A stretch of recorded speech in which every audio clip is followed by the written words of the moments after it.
Yora Kashi. Wagura inka, wagura inzu, wagura imodoka.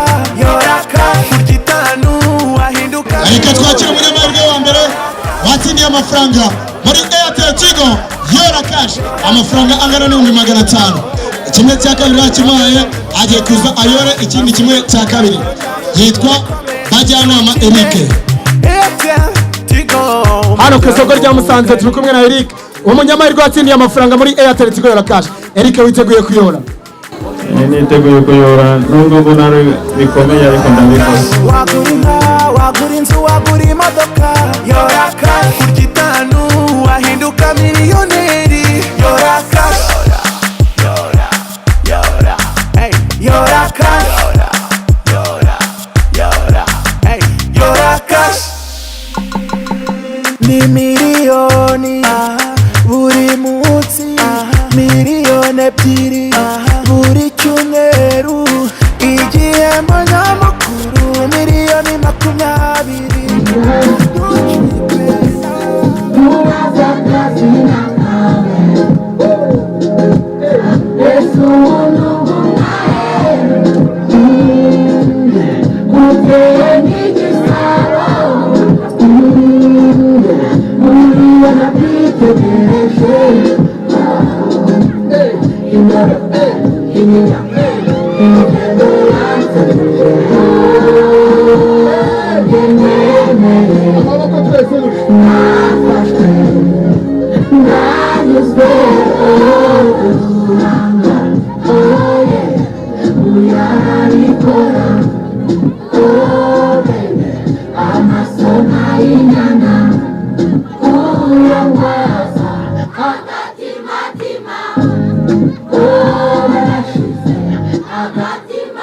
Airtel Tigo Yora Kashi. Hano turi ku isoko rya Musanze, aho twaje guhemba abanyamahirwe batsindiye amafaranga muri Airtel Tigo Yora Kashi. Aka kanya tubukaba tumaze guhemba umukiriya wacu watsindiye amafaranga Eric. Eric, bimeze gute?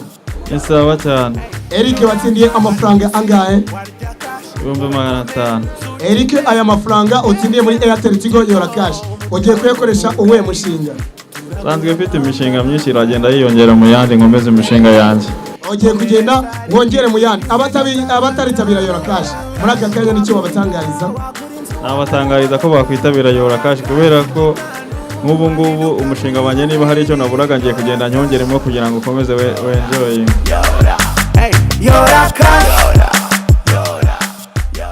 Ibyitanu byaguhindurira ubuzima niryo ukeneye ngo Yora Kashi na Airtel Tigo. Andika umubare rimwe wohereze ku 155 cyangwa uhamagare 155 ubona amahirwe yo gutsindira miliyoni imwe buri munsi, miliyoni 2 buri cyumweru, ube wanatsindira igihembo nyamukuru cya miliyoni 20 buri.